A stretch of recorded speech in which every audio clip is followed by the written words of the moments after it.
दया करे, दया करे सुख दाता सतगुर दया करे।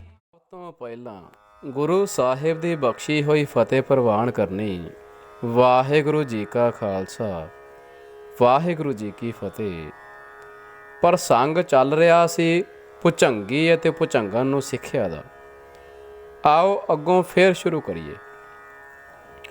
ਉਪਰੋਕਤ ਸਿੱਖਿਆ ਐਸੀ ਲਾਭਦਾਇਕ ਹੈ ਜਿਸ ਦੇ ਗ੍ਰਹਿਣ ਕਰਨ ਨਾਲ ਪਰਮਾਰਥ ਸਿੱਧੀ ਹੋ ਸਕਦੀ ਹੈ ਅਤੇ ਵਿਵਹਾਰਕ ਸਿੱਧੀ ਵਾਸਤੇ ਪਤੀ ਸਤੀ ਵਿੱਚ ਬੇਹੱਦ ਪਿਆਰ ਅਤੇ ਏਕਤਾ ਹੋਣੀ ਚਾਹੀਦੀ ਹੈ।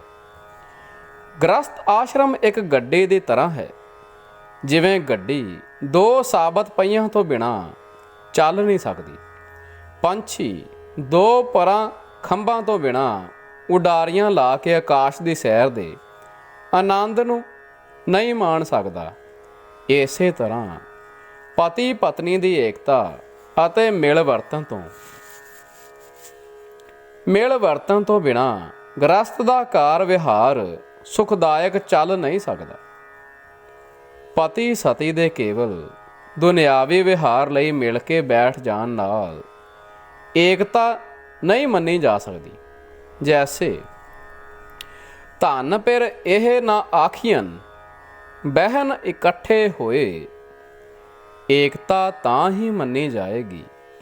ਏਕ ਜੋਤ ਦੋਏ ਮੂਰਤੀ ਧਨ ਪਿਰ ਕਹੀਆ ਸੋਏ।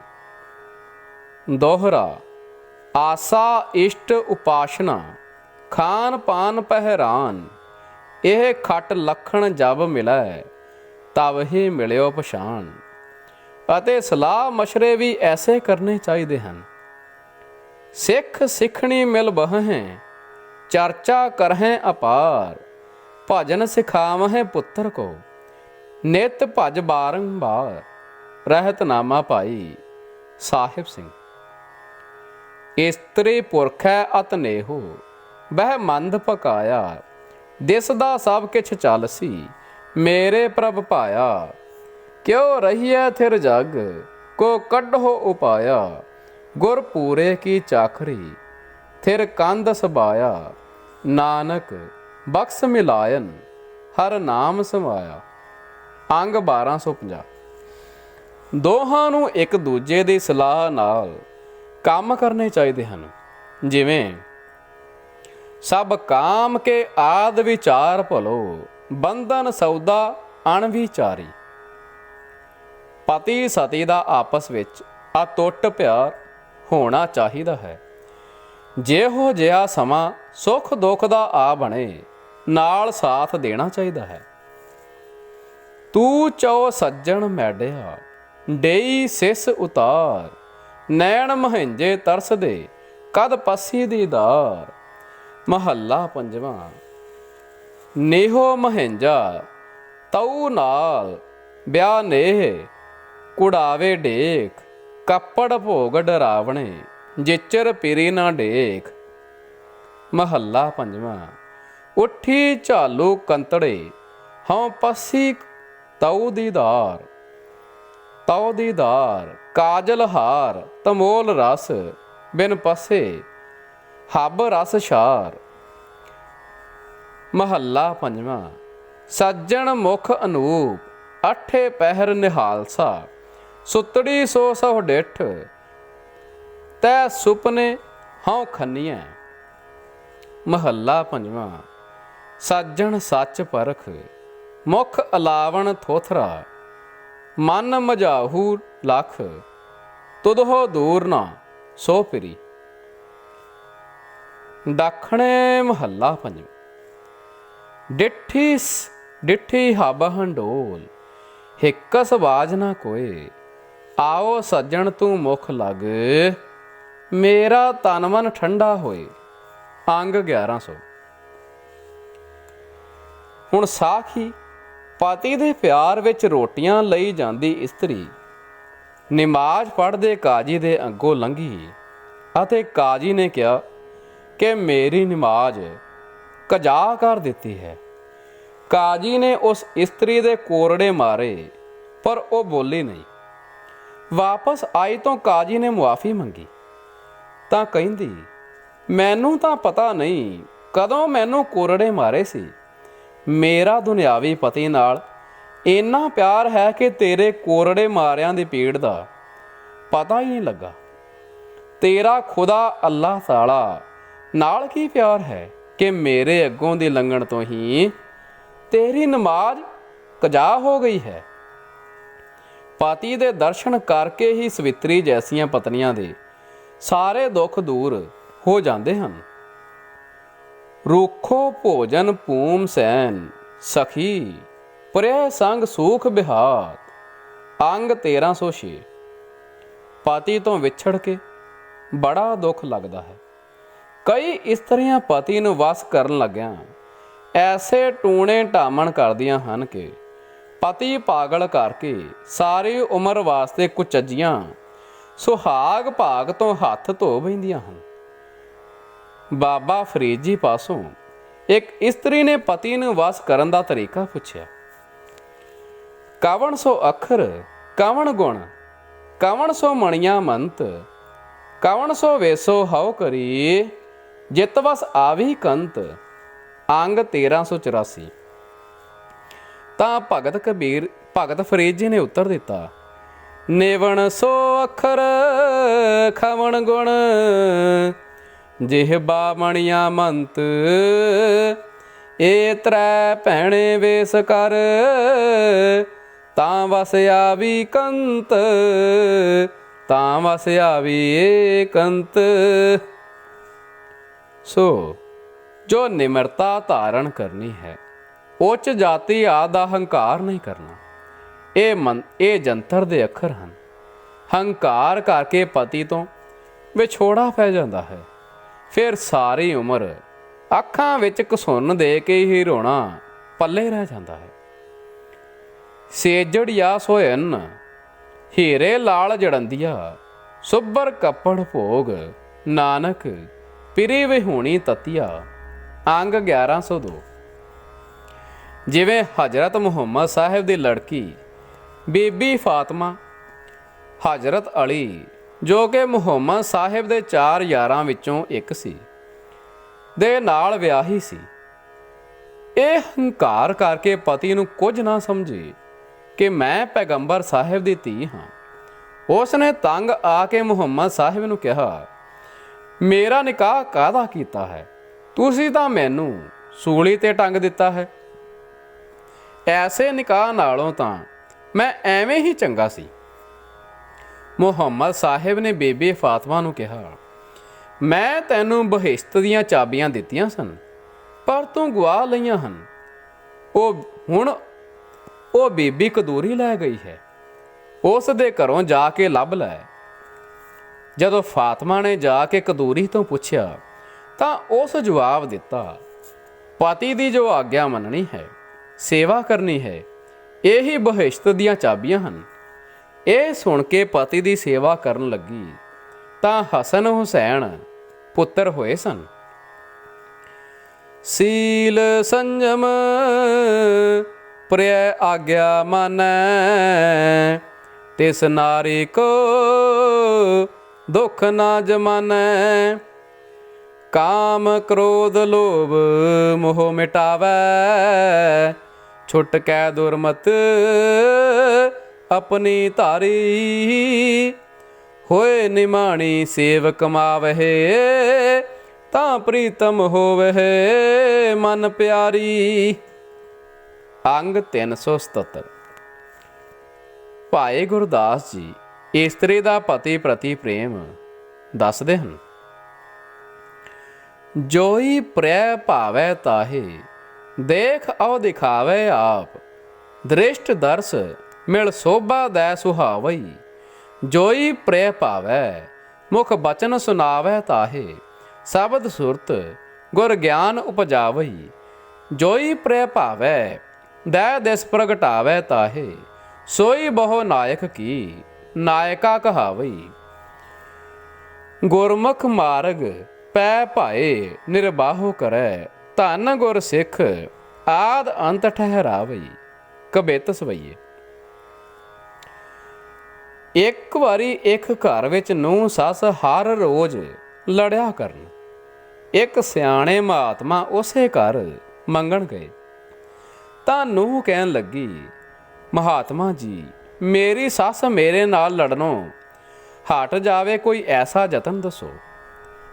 ਤਾਂ ਸੰਤਾਂ ਨੇ ਤਾਂਬਾ ਲੈ ਕੇ ਕੁੱਟ ਕੇ ਤਵੀਤ ਦੀ ਸ਼ਕਲ ਦਾ ਬਣਾ ਕੇ, ਜਿਸ ਦੇ ਵਿੱਚ ਕੁਝ ਵੀ ਨਹੀਂ ਸੀ, ਦੇ ਦਿੱਤਾ ਤੇ ਕਿਹਾ, ਹੇ ਬੀਬੀ, ਜਦੋਂ ਤੇਰੀ ਸੱਸ ਹਰ ਰੋਜ਼ ਦੀ ਤਰ੍ਹਾਂ ਲੜਨ ਲੱਗੇ ਤਾਂ ਤੂੰ ਇਸ ਨੂੰ ਮੂੰਹ ਵਿੱਚ ਦੰਦਾਂ ਥੱਲੇ ਰੱਖ ਕੇ ਘੁੱਟਿਆ ਕਰੀ।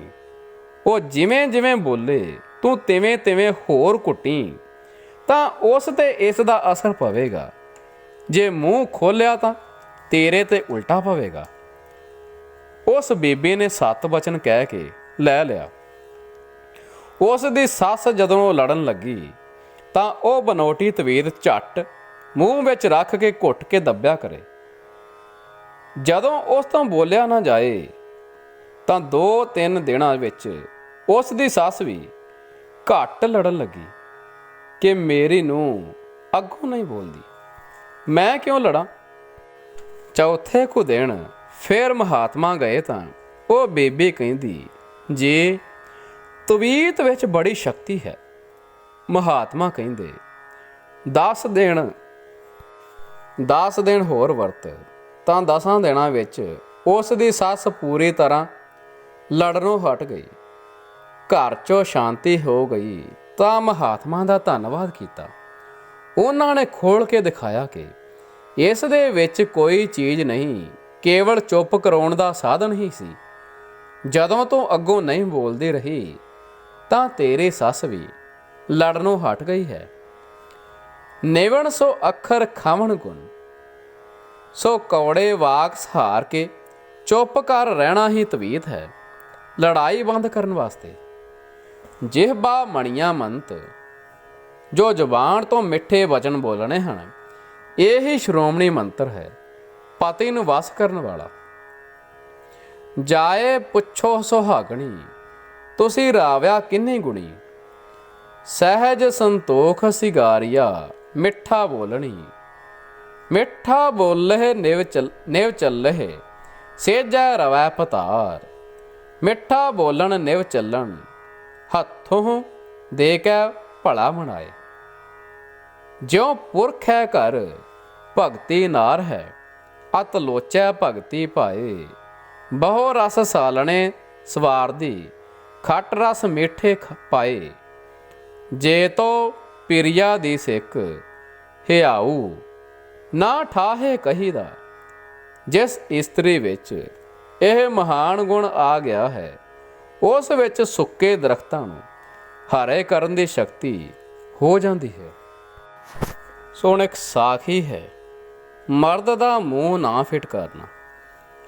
ਇੱਕ ਦਿਨ ਸ੍ਰੀ ਅਨੰਦਪੁਰ ਸਾਹਿਬ ਖਾਲਸੇ ਦੇ ਭਰਪੂਰ ਸਜੇ ਹੋਏ ਦੀਵਾਨ ਵਿੱਚ ਕਲਗੀਧਰ ਸੱਚੇ ਪਾਤਸ਼ਾਹ ਜੀ ਸਭ ਸੰਗਤਾਂ ਨੂੰ ਪਵਿੱਤਰ ਦਰਸ਼ਨ ਦੇ ਕੇ ਅੰਮ੍ਰਿਤ ਰੂਪੀ ਸ਼ੁਭ ਬਚਨ ਸੁਣਾ ਕੇ ਨਿਹਾਲ ਕਰ ਰਹੇ ਸਨ। ਹਜ਼ਾਰਾਂ ਸਿੱਖ ਸੰਗਤਾਂ ਦਰਸ਼ਨ ਕਰ, ਮਨੋਕਾਮਨਾ ਪੂਰੀਆਂ ਕਰ ਨਿਹਾਲ ਹੋ ਰਹੀਆਂ ਸਨ। ਤਾਂ ਹਜ਼ੂਰ ਦਾ ਬਚਨ ਹੋਇਆ, ਕੋਈ ਐਸੀ ਇਸਤਰੀ ਹੈ ਜਿਸ ਨੇ ਕਦੇ ਮਰਦ ਦਾ ਮੂੰਹ ਨਾ ਫਿਟਕਾਰਿਆ ਹੋਵੇ। ਅਸ ਇਸਤਰੀ ਕੋ ਸੰਗਤ ਮਾਹੀ, ਮਰਦ ਨਹੀਂ ਫਿਟਕਾਰਿਓ ਜਾਹੀ। ਇਹ ਸੁਣ ਸਭ ਸੰਗਤਾਂ ਚੁੱਪ ਹੋ ਗਈਆਂ। ਕੁਝ ਸਮੇਂ ਮਗਰੋਂ ਇੱਕ ਭਾਗਨ ਨਾਮੇ ਮਾਈ ਨੇ ਬੇਨਤੀ ਕੀਤੀ, ਜੀ ਹਜ਼ੂਰ ਸੱਚੇ ਪਾਤਸ਼ਾਹ, ਮੈਂ ਦੀਨ ਮਰਦ ਨਾ ਕਬ ਫਿਟਕਾਰਨ ਕੀਨੀ। ਆਪਣਾ ਪੁੱਤਰ ਨਾ ਝਿਰਕਿਓ ਕਬ ਹੀ, ਜਾਤ ਮਰਦ ਕੀ ਲਖ ਵੱਡ ਸਭ ਹੀ। ਹਜ਼ੂਰ ਫਰਮਾਇਆ, ਸ਼ਾਬਾਸ਼ ਪੁੱਤਰੀ, ਪਰ ਤੂੰ ਇਹ ਗੁਣ ਕਿਵੇਂ ਧਾਰਨ ਕੀਤਾ। ਤਾਂ ਉਸ ਮਾਈ ਹੱਥ ਜੋੜ ਕੇ ਬੇਨਤੀ ਕੀਤੀ, ਜੀ ਹਜ਼ੂਰ, ਮੇਰਾ ਪਿਤਾ ਆਗਰੇ ਨਗਰ ਵਿੱਚ ਵਸਦਾ ਸੀ, ਬਾਦਸ਼ਾਹ ਦਾ ਦੀਵਾਨ ਸੀ, ਬੜਾ ਧਨ ਪਦਾਰਥ ਤੇ ਸਤਕਾਰ ਸੀ। ਅਸੀਂ ਸੱਤੇ ਉਸ ਦੀਆਂ ਧੀਆਂ ਹੀ ਸਾਂ, ਪੁੱਤਰ ਕੋਈ ਨਹੀਂ ਸੀ। ਪਰਮੇਸ਼ਰ ਦੇ ਹੁਕਮ ਨਾਲ ਮੇਰਾ ਪਿਤਾ ਚੜ੍ਹਾਈ ਕਰ ਗਿਆ। ਜਦੋਂ ਬਾਦਸ਼ਾਹ ਨੇ ਸਾਡੇ ਪਿਤਾ ਦਾ ਮਰਨਾ ਸੁਣਿਆ ਤਾਂ ਸਾਡੇ ਘਰ ਤੇ ਪੁਲਿਸ ਦੀ ਚੌਂਕੀ ਬਿਠਾ ਦਿੱਤੀ ਅਤੇ ਹੁਕਮ ਦਿੱਤਾ, ਘਰ ਦੀ ਸਾਰੀ ਜਾਇਦਾਦ ਜ਼ਬਤ ਕਰ ਲਓ। ਪਰ ਸਾਡੀ ਮਾਤਾ ਦੇ ਘਰ 8ਵਾਂ ਬਾਲਕ ਹੋਣ ਵਾਲਾ ਸੀ। ਬਾਦਸ਼ਾਹ ਨੇ ਕਿਹਾ, ਜੇ ਤਾਂ ਪੁੱਤਰ ਜਨਮੇ ਤਾਂ ਸਭ ਪਹਿਰਾ ਉਠਾ ਦਿਓ, ਜੇ ਲੜਕੀ ਜੰਮੇ ਤਾਂ ਘਰ ਦੀਆਂ ਸਭ ਵਸਤੂਆਂ ਜ਼ਬਤ ਕਰਕੇ ਸਰਕਾਰੀ ਬਣਾ ਲਓ। ਅਸੀਂ ਸੱਤੇ ਲੱਗੀਆਂ ਪਰਮੇਸ਼ਰ ਨੂੰ ਆਰਾਧਨ ਕੇ ਸਾਡੇ ਘਰ ਸਾਡਾ ਵੀਰ ਜਨਮੇ। ਵਾਹਿਗੁਰੂ ਦੀ ਬਖਸ਼ਿਸ਼ ਹੋਈ, ਘਰ ਵਿੱਚ ਪੁੱਤਰ ਜਨਮਿਆ, ਬੜੀਆਂ ਖੁਸ਼ੀਆਂ ਹੋਈਆਂ। ਪਾਤਸ਼ਾਹੇ ਜਬ ਸੁਨਬੋ ਕੀਨੀ, ਕਰਹੋ ਖਲਾਸੀ ਆਇਸ ਦੇਨੀ। ਪਹਿਲੇ ਤਰ੍ਹਾਂ ਰੋਜ਼ੀਨਾ ਦੇ ਦਿੱਤਾ, ਪਹਿਰਾ ਉਠਾ ਦਿੱਤਾ, ਬੜਾ ਸਤਿਕਾਰ ਕੀਤਾ। ਅਸੀਂ ਸੱਤਾਂ ਹੀ ਭੈਣਾਂ ਨੇ ਕਿਹਾ, ਧੰਨ ਮਰਦ ਕੀ ਸ਼ਮਸ਼ ਵਿਸਾਲਾ, ਧੰਨ ਹੈ ਮਰਦ ਦੀ ਦਾੜੀ, ਜਿਸ ਕਰਕੇ ਇਹ ਸਭ ਪਦਾਰਥ ਮਿਲੇ ਹਨ। ਅਸੀਂ ਭਾਵੇਂ 7 ਸਾਂ ਪਰ ਕਿਸੇ ਕੰਮ ਨਹੀਂ ਸਾਂ, ਇੱਕੋ ਮਰਦ ਹੀ ਆਇਆ ਹੈ ਜਿਸ ਦੀ ਐਸੀ ਕਦਰ ਹੈ। ਇਸ ਦਾੜੀ ਤੋਂ ਚੰਗੀ ਹੋਰ ਕੋਈ ਚੀਜ਼ ਦੁਨੀਆ ਵਿੱਚ ਨਹੀਂ। ਸਾਰੇ ਜਪ ਤਪ ਜੋਗ ਇਸ ਦਾੜੀ ਨਾਲ ਰਲਦੇ ਹਨ। ਇਸ ਲੋਕ ਦੀ ਕਚਹਿਰੀ ਤੇ ਦਰਗਾਹ ਵਿੱਚ ਧਨ ਹੈ ਮਰਦ ਦੀ ਦਾੜੀ ਜੋ ਸ਼ੋਭਾ ਵਾਲੀ ਹੈ, ਸ਼ੋਭਾ ਵਾਲੀ ਹੋ ਕੇ ਪ੍ਰਵਾਨ ਹੁੰਦੀ ਹੈ। ਦਸਤਾਰ ਤੇ ਦਾੜੇ ਤੋਂ ਬਿਨਾਂ ਤਾਂ ਮਰਦ ਵੀ ਇਸਤਰੀ ਪ੍ਰਤੀਤ ਹੁੰਦਾ ਹੈ। ਮਰਦ ਬਿਨਾ ਸ਼ਮਸ਼ ਦਸਤਾਰ, ਇਨ ਬਿਨ ਔਰਤ ਪਰ ਹੈ ਨਿਹਾਰ। ਦਾੜੀ ਬੰਦਗੀ ਐਨ ਖੁਦਾਏ ਦੀਦਾਰ ਸ਼ੁਮਾਰ ਹੈ, ਬਗੈਰ ਦਾੜੀ ਸ਼ੈਤਾਨ ਵਿਸਾਹਸ ਨਾ ਕਰਦਮ ਹੈ। ਭਾਵ ਦਾੜੀ ਰੱਖਣੀ ਖੁਦਾ ਦੀ ਬੰਦਗੀ ਭਗਤੀ ਦੇ ਤੁੱਲ ਹੈ। ਦਾੜੀ ਵਾਲੇ ਦਾ ਦੀਦਾਰ ਦਰਸ਼ਨ ਖੁਦਾ ਦਾ ਵਾਹਿਗੁਰੂ ਦਾ ਰੂਬਰੂ ਦਰਸ਼ਨ ਗਿਣਿਆ ਜਾਂਦਾ ਹੈ। ਜੋ ਬਿਨਾਂ ਦਾੜੀ ਦੇ ਹੈ ਉਹ ਸ਼ੈਤਾਨ ਹੈ, ਉਸ ਦਾ ਵਿਸਾਹ ਨਹੀਂ ਕਰਨਾ ਚਾਹੀਏ। ਸੁਣ ਕੇ ਸਭ ਸਭਾ ਅਚਰਜ ਹੋ ਕੇ ਧੰਨ ਧੰਨ ਕਹਿਣ ਲੱਗੇ। ਹਜੂਰ ਕਿਹਾ, ਸ਼ਾਬਾਸ਼ ਪੁੱਤਰੀ, ਖੰਡੇ ਬਾਟੇ ਦਾ ਅੰਮ੍ਰਿਤ ਛਕ ਨਿਹਾਲ ਹੋ, ਫਿਰ 84 ਦਾ ਗੇੜਾ ਨਹੀਂ ਹੋਵੇਗਾ। ਅੰਮ੍ਰਿਤ ਛਕ ਕੇ ਉਧਰੀ ਸੀ। ਫਿਰ ਹਜੂਰ ਨੇ ਦਾੜੀ ਦੀ ਹੋਰ ਉਪਮਾ ਆਪਣੀ ਰਸਨਾ ਤੋਂ ਕਹੀ। ਫਾਰਸੀ, ਸਿੱਖੋ ਦਾੜੀ ਤਾਰੀਫ, ਕੇਸ਼ ਸ਼ੁਮਾਰ ਬਾਲ ਤਨ ਹੈ, ਬਗੈਰ ਦਾੜੀ ਬਦਨ ਚਸ਼ਮ ਨਾ ਦੀਦਮ ਹੈ। ਸ੍ਰੀ ਗੁਰਪ੍ਰਤਾਪ ਸੂਰਜ। ਭਾਵ ਸਿੱਖੋ ਦਾੜੀ ਦੀ ਸਿਫਤ ਹੈ ਕਿ ਜਿਸ ਦੇ ਆਇਆ ਆਦਮੀ ਮਰਦ ਕਹਾਉਂਦਾ ਹੈ, ਤੇ ਨਿਰੇ ਕੇਸ ਤਾਂ ਬਾਲਪੁਣੇ ਵਿੱਚ ਗਿਣਤੀ ਹੁੰਦੀ ਹੈ ਮਨੁੱਖ ਦੀ। ਦਾੜੀ ਤੋਂ ਬਿਨਾਂ ਜੋ ਮੂੰਹ ਹੈ, ਭਾਵ ਦਾੜੀ ਮੁੰਨੇ ਨੂੰ ਅਸੀਂ ਅੱਖੀਂ ਨਹੀਂ ਵੇਖਣਾ ਚਾਹੁੰਦੇ। ਸੋ ਕਦੇ ਵੀ ਇਸਤਰੀ ਮਰਦ ਦਾ ਮੂੰਹ ਨਾ ਫਿਟਕਾਰੇ ਤੇ ਮਰਦ ਕਦੇ ਦਾੜੀ ਕੇਸ ਨਾ ਮਨਾਵੇ। ਕੋੜੇ ਬਚਨ ਬੋਲਣ ਕਰਕੇ ਹੀ ਸਾਰਾ ਵਿਗਾੜ ਪੈਂਦਾ ਹੈ। ਸ਼ਾਸਤਰਾਂ ਦੇ ਜ਼ਖਮ ਤਾਂ ਮਿਟ ਸਕਦੇ ਹਨ, ਪਰ ਬੋਲੀ ਦੇ ਘਾਵ ਨਹੀਂ ਮਿਟ ਸਕਦੇ। ਹੁਣ ਸਾਖੀ ਹੈ। ਸਾਖੀ ਤਿਰਖਾਣ ਤੇ ਇੱਕ ਸ਼ੇਰ ਦੀ। ਇੱਕ ਤਿਰਖਾਣ ਜੰਗਲ ਵਿੱਚ ਹਰ ਰੋਜ਼ ਲੱਕੜਾਂ ਲੈਣ ਜਾਇਆ ਕਰੇ। ਉਸ ਦੀ ਇੱਕ ਸ਼ੇਰ ਨਾਲ ਪ੍ਰੀਤੀ ਪੈ ਗਈ। ਇੱਕ ਦਿਨ ਆਪਸ ਵਿੱਚ ਬਚਨ ਵਿਲਾਸ ਕਰਦੇ ਤੇ ਲੱਕੜਾਂ ਵੱਢਦੇ ਨੂੰ ਬਹੁਤ ਹਨੇਰਾ ਹੋ ਗਿਆ। ਠੰਡ ਦੀ ਰੁੱਤ ਸੀ। ਮੀਂਹ ਨਾਲ ਠੱਕਾ ਵਗਣ ਕਰਕੇ ਬੜੀ ਠੰਡ ਹੋ ਗਈ। ਘਰ ਦੂਰ ਸੀ। ਸ਼ੇਰ ਨੇ ਕਿਹਾ, ਅੱਜ ਰਾਤ ਮੇਰੇ ਘਰ ਘੁਰਨੇ ਵਿੱਚ ਹੀ ਕੱਟ ਲਓ, ਸਵੇਰੇ ਜਾਇਓ, ਖੇਚਲ ਨਾ ਸਹਾਰੋ। ਇਸੇ ਤਰ੍ਹਾਂ ਹੀ ਕੀਤਾ। ਬਹੁਤ ਪਿਆਰ ਆਪਸ ਵਿੱਚ ਵੱਧ ਗਿਆ। ਇੱਕ ਦਿਨ ਉਹ ਤਰਖਾਣ ਸ਼ੇਰ ਨੂੰ ਕਹਿਣ ਲੱਗਾ, ਮੇਰੇ ਘਰ ਵਿੱਚ ਵੀ ਚਰਨ ਪਾਓ, ਮੈਂ ਵੀ ਪ੍ਰੇਮ ਨਾਲ ਸੇਵਾ ਕਰਾਂ। ਸ਼ੇਰ ਨੇ ਕਿਹਾ, ਅਸੀਂ ਜੰਗਲ ਦੇ ਬਾਦਸ਼ਾਹ, ਜੰਗਲ ਵਿੱਚ ਹੀ ਫੱਬਦੇ ਹਾਂ, ਘਰਾਂ ਵਿੱਚ ਨਹੀਂ। ਪਰ ਘਰ-ਬਾਰ ਕਹਿਣ ਤੋਂ ਇੱਕ ਦਿਨ ਸ਼ੇਰ ਉਸ ਤਰਖਾਣ ਦੇ ਨਾਲ ਹੀ ਉਸ ਦੇ ਘਰ ਆ ਗਿਆ। ਕੁਝ ਹਨੇਰਾ ਹੋ ਗਿਆ। ਤਰਖਾਣ ਦੇ ਘਰ ਵਾਲੀ ਹਰ ਰੋਜ਼ ਨਾਰਾਜ਼ ਹੁੰਦੀ ਸੀ ਕਿ ਤੂੰ ਸਾਰੀ ਦਿਹਾੜੀ ਜੰਗਲ ਵਿੱਚ ਲਾ ਆਉਂਦਾ ਹੈ, ਹੋਰ ਕੋਈ ਕੰਮ ਨਹੀਂ ਕਰਦਾ। ਅੱਜ ਵੀ ਉਹ ਨਾਰਾਜ਼ ਹੋਈ ਬੈਠੀ ਸੀ।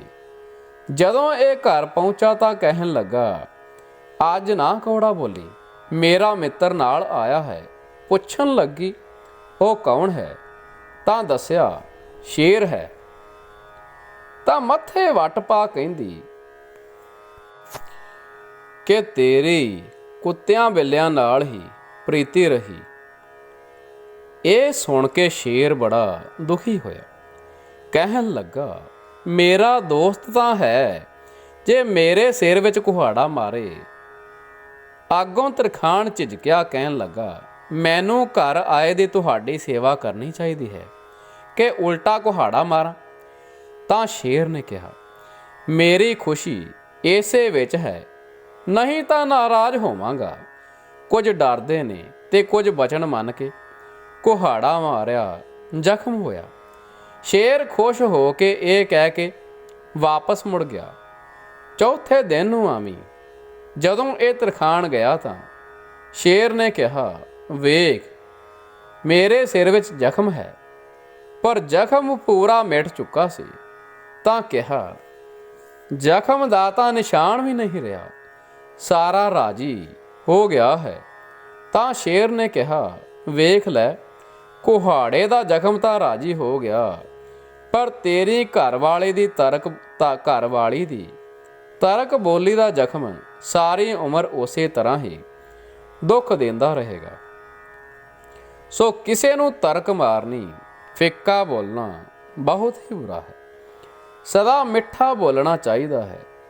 ਨਾਨਕ ਫਿੱਕਾ ਬੋਲਿਆ, ਤਨ ਮਨ ਫਿੱਕਾ ਹੋਏ। ਇਸ ਕਰਕੇ ਤਰਕ ਬੋਲੀ ਨਹੀਂ ਮਾਰਨੀ ਚਾਹੀਦੀ ਕਿ ਤੂੰ ਤਾਂ ਕੰਗਾਲ ਹੈ, ਮੈਂ ਕਿੱਥੇ ਤੇਰੇ ਨਾਲ ਵਿਆਹੀ ਗਈ। ਮਨ ਤਾਂ ਕੱਚੇ ਦੁੱਧ ਦੀ ਨਿਆਈ ਹੈ। ਤਰਕਵੀਂ ਬੋਲੀ ਮਾਰਨ ਰੂਪ ਕਾਂਜੀ ਦੀ ਛਿੱਟ ਪੈਣ ਤੋਂ ਇੱਕ ਵਾਰੀ ਫਟਿਆ ਫਿਰ ਜੁੜੇਗਾ ਨਹੀਂ। ਕਿਸੇ ਸਿਆਣੇ ਨੇ ਕਿਹਾ ਹੈ, ਸਭ ਕੁਛ ਟੂਟੇ ਜੜਤ ਹੈ, ਜਾਨ ਲਿਹੋ ਮਨ ਮਿੱਤ। ਇਹ ਦੋਏ ਟੂਟੇ ਨਾ ਜੁੜੇ, ਇੱਕ ਸੀਸ ਇੱਕ ਚਿੱਤ। ਸ੍ਰੀ ਮੁਖ ਵਾਕ। ਫਿੱਕਾ ਬੋਲ ਵਿਗੁਚਣਾ, ਸੁਣ ਮੂਰਖ ਮਨ ਅਜਾਨ। ਸਵਈਆ ਭੋਰ ਹੁਤੇ ਗਰਜੈ ਲਰਜੈ ਬਰਜੈ, ਸਭ ਲੋਗ ਰਹਿ ਨਹਿ ਠਾਨੀ। ਸਾਸ ਕੇ ਤਰਾਸ ਨਾ ਆਵਤ ਸਵਾਦ, ਦੁਆਰਨ ਤੇ ਫਿਰ ਜਾਤ ਜਿਠਾਨੀ। ਪਾਸ ਪਰੋਸਨ ਬਾਸ ਗਹਿਓ, ਬਨ ਲੋਗ ਭਏ ਸਭ ਹੀ ਨਕਵਾਨੀ। ਪਾਨੇ ਕੇ ਮੰਗਤ ਪਾਥਰ ਮਾਰਤ, ਨਾਰ ਕਿਦੋ ਕਰ ਨਾਹਰ ਆਨੀ। ਦਸਮ ਬਾਣੀ। ਜੋ ਪਾਣੀ ਦੇ ਮੰਗਿਆਂ ਅੱਗੋਂ ਪਤੀ ਨੂੰ ਪੱਥਰ ਮਾਰਦੀ ਹੈ, ਉਹ ਇਸਤਰੀ ਹੈ ਕਿ ਜੰਗਲ ਦੀ ਨਾਹਰ ਸ਼ੇਰ ਨਹੀਂ ਲਿਆਂਦੀ ਹੈ ਜੋ ਪਾੜ ਕੇ ਖਾਵੇ। ਕੇਵਲ ਉੱਪਰੋਂ ਚੰਗੇ ਲਟਰ ਪਟਰ ਵਾਲੇ ਬਸਤਰ ਪਹਿਨਣ ਨਾਲ ਪਤੀ ਦੀ ਪ੍ਰਸੰਨਤਾ ਨਹੀਂ ਹੋ ਸਕਦੀ ਜੇ ਅੰਦਰੋਂ ਖਟਿਆਈ ਰੱਖੇ। ਪਤੀ ਦਾ ਮਨ ਵਿੱਚ ਪਿਆਰ ਨਾ ਹੋਵੇ, ਦਿਲ ਦੀ ਸਫਾਈ ਨਾ ਹੋਵੇ, ਪਤੀ ਨਾਲ ਛਲ ਕਰਨਾ ਚਾਹੇ ਤਾਂ ਪਤੀ ਵਸ ਕਿਵੇਂ ਹੋਵੇਗਾ। ਜੈਸੇ ਮੱਟੀ ਅੱਗੇ ਅਰਦਾਸ ਕਰਦੀ ਸੀ ਕਿ ਪਤੀ ਅੰਨਾ ਹੋ ਜਾਵੇ ਤੇ ਪੰਡਤਾਂ ਨੂੰ ਨਿਉਂਦਾ ਛਕਾਵਾਂ, ਇਸ ਦੀ ਕੀਤੀ ਹੋਈ ਕਮਾਈ ਖੁੱਲੀ ਉਡਾਵਾਂ, ਘਰ ਬਰਬਾਦ ਕੀਤਾ ਸੀ। ਜੇ ਇਸਤਰੀ ਸੂਈ ਵੀ ਰੋਜ਼ ਦੀ ਗਵਾਵੇ ਤਾਂ ਘਰ ਵਿੱਚ ਕੱਖ ਨਹੀਂ ਰਹਿ ਸਕਦਾ। ਜੇ ਖੁੱਲਾ ਹੱਠੀ ਭੱਠੀ ਦੇ ਸੁੱਟੇ ਫੇਰ ਤਾਂ ਘਰ ਦੇ ਮਿੱਟੀ ਵੀ ਵਿਕ ਜਾਂਦੀ ਹੈ। ਸੋ ਗੁਰੂ ਪਿਆਰਿਓ, ਅੱਜ ਦਾ ਪ੍ਰਸੰਗ ਇੱਥੇ ਹੀ ਸੰਕੋਚਦੇ ਹਾਂ। ਕੱਲ ਫਿਰ ਸ਼ੁਰੂ ਕਰਾਂਗੇ। ਦਿਓ ਆਗਿਆ। ਵਾਹਿਗੁਰੂ ਜੀ ਕਾ ਖਾਲਸਾ, ਵਾਹਿਗੁਰੂ ਜੀ ਕੀ ਫਤਿਹ।